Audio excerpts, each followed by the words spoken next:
اب انسانی تمدن کے دو بہت اہم مسائل ہیں اور بڑے گہرے فلسفیانہ اہمیت کے حامل۔ پہلا مسئلہ ہے گناہوں کے بارے میں کہ ان میں ایک تقسیم ہے کبائر اور صغائر کی۔ بڑے بڑے گناہ، سب سے بڑا گناہ شرک ہے، کفر ہے، پھر یہ کہ جو فرائض ہیں ان کا ترک کرنا کبائر میں شامل ہوگا، جو حرام چیزیں ہیں ان کا ارتکاب کبائر میں شامل ہوگا۔ ایک ہے چھوٹی چھوٹی کوتاہیاں جو ہو جاتی ہیں، آداب میں ہو جاتی ہیں، یا اور جو بھی باریک احکام ہیں ان میں کہیں کوتاہی ہو گئی ہے، یا بغیر کسی ارادے کے کہیں کسی کی بات ایسی کہہ بیٹھے ہیں کہ جو غیبت کے حکم میں آ گئی ہے، ارادہ نہیں تھا لیکن بات نکل گئی ہے، وغیرہ وغیرہ۔ اس میں جو ایک ہیلدی ایٹیٹیوڈ ہے وہ یہ ہے کہ کبائر کا پورے اہتمام کے ساتھ بندوبست کیا جائے کہ اس سے انسان بالکل پاک ہو جائے، فرائض کی پوری ادائیگی، محرمات سے اجتناب مطلق۔ اور یہ چھوٹی چیزیں جو ہیں ان کے بارے میں نہ تو زیادہ ایک دوسرے پر نکیر کی جائے، نہ ایک دوسرے پر گرفت کی جائے، نہ کچھ اس پر بہت زیادہ جو ہے اپنے دل کے اندر بھی دل گرفتگی کی جائے، بلکہ ان کے بارے میں توقع رکھی جائے کہ اللہ تعالیٰ معاف فرما دے گا، استغفار کرے بھی آدمی۔ اور یہی صغائر ہیں جو نیکیوں کے ذریعے سے خود بخود بھی ختم ہوتے رہتے ہیں۔ یہ جو آتا ہے کہ جو شخص وضو کرتا ہے صحیح طریقے پر بیٹھ کر اطمینان سے، تو جب وہ ہاتھ دھوتا ہے تو ہاتھوں کے گناہ جھڑ جاتے ہیں، آنکھوں میں پانی ڈالتا ہے آنکھوں کا گناہ جھڑ جاتا ہے، وغیرہ وغیرہ۔ تو یہ وہ صغائر ہیں۔ ان الحسنات یذہبن السیئات، یہ نیکیاں جو ہیں ان بدیوں کو دور کر دیتی ہیں۔ کبائر معاف نہیں ہوتے اس سے،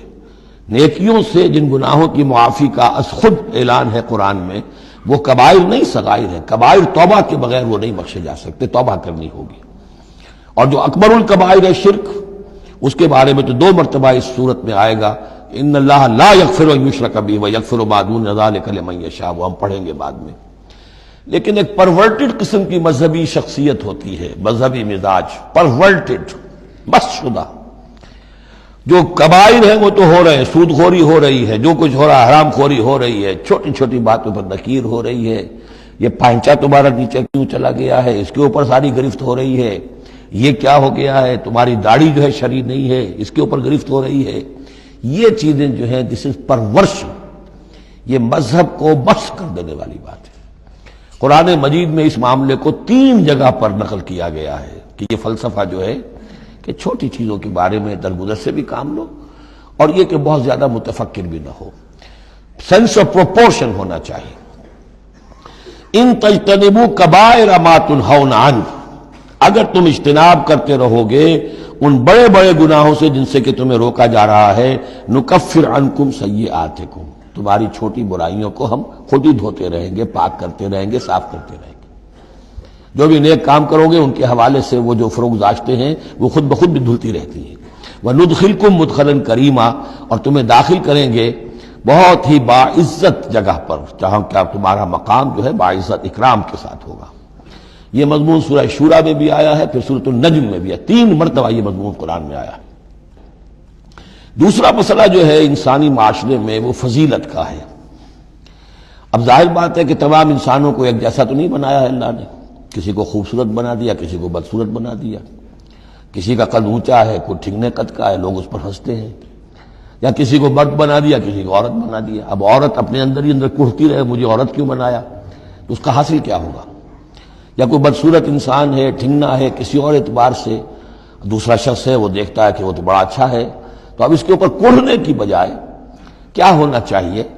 کہ اللہ تعالیٰ نے مجھے جو کچھ دیا ہے مجھے اس کے اوپر صبر اور شکر کرنا چاہیے، اور جو فضل ہے کسی اور چیز میں بھی ہو سکتا ہے، میں نیکی میں آگے بڑھ جاؤں، میں خیر کے کاموں میں آگے بڑھ جاؤں، میں علم میں آگے بڑھ جاؤں، تو یہ چیزیں جو ہیں انسان دوسری چیزوں سے اپنی ان کی تلافی کر لے، بجائے اس کے کہ ایک نیگیٹو اس کی سائیکالوجی ڈیولپ ہوتی چلی جائے، کڑھنا اور اندر ہی اندر جھڑتے رہنا، جس سے کہ پھر طرح طرح کی جو ذہنی بیماریاں پیدا ہوتی ہیں، انہی کانفلکٹس کی وجہ سے، انہی فرسٹریشنز کی وجہ سے مینٹل بیلنس آدمی لوز کر بیٹھتا ہے۔ تو اس کی بجائے دیکھیے کس قدر عمدہ تعلیم دی جا رہی ہے، وَلَا تَتَمَنَّوْا مَا فَضَّلَ اللَّهُ بِهِ بَعْضَكُمْ عَلَىٰ بَعْضٍ، اور تمنا نہ کیا کرو اس شے کی کہ جس کے ذریعے سے اللہ نے تم میں سے بعض کو بعض پر فضیلت دے دی ہے۔ اب اللہ کی دی ہوئی فضیلت ہے، اس میں آپ تمنا کریں، اور دوسری طرف یہ کہ اس میں حسرت ہو جائے۔ اب اس میں خاص طور پر جو مسئلہ ہے انسانوں میں، جو آج کا سب سے بڑا مسئلہ ہے دنیا میں، جیسا کہ میں نے بتایا ایکسپلائٹ کیا جا رہا ہے، مساوات مرد و زن۔ اب یہ بھی ایک فضیلت ہے، کسی کو اللہ نے مرد بنایا، کسی کو عورت بنایا۔ اب پہلی بات یہ بتائی جا رہی ہے للرجال نصیب مما اکتسبوا، مردوں کے لیے حصہ ہے اس میں سے کہ جو وہ کمائیں گے، وللنساء نصیب مما اکتسبن، اور عورتوں کے لیے حصہ ہے اس میں سے جو وہ کمائیں گی۔ یعنی جہاں تک نیکیوں کا معاملہ ہے، بدیوں کا معاملہ ہے، خیرات کا معاملہ ہے، حسنات کا معاملہ ہے یا سیئات کا معاملہ ہے، اس میں بالکل ایکویلٹی ہے۔ مرد نے نیکی کمائی اس کے لیے، عورت نے نیکی کمائی اس کے لیے، اس میں برابری ہے۔ عورت نیکی میں مرد سے آگے نکل جائے، اتنے مرد ہوں گے کروڑوں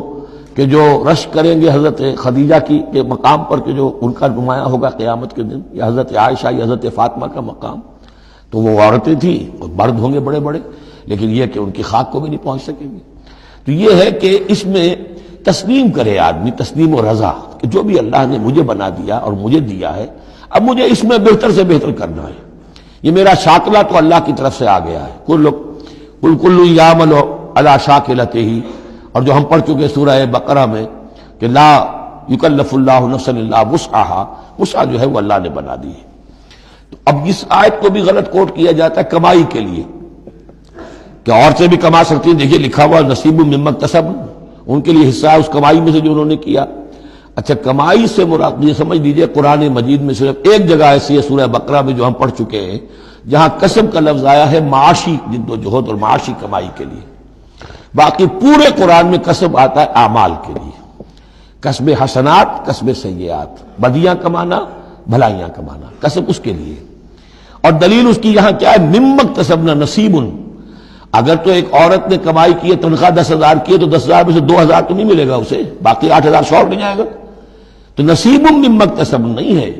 وہ۔ تو اگر کسی کی واقعی کوئی کام کرتی ہے خاتون، اگر کوئی اس میں حرام پہلو نہیں ہے، پیشہ جو ہے وہ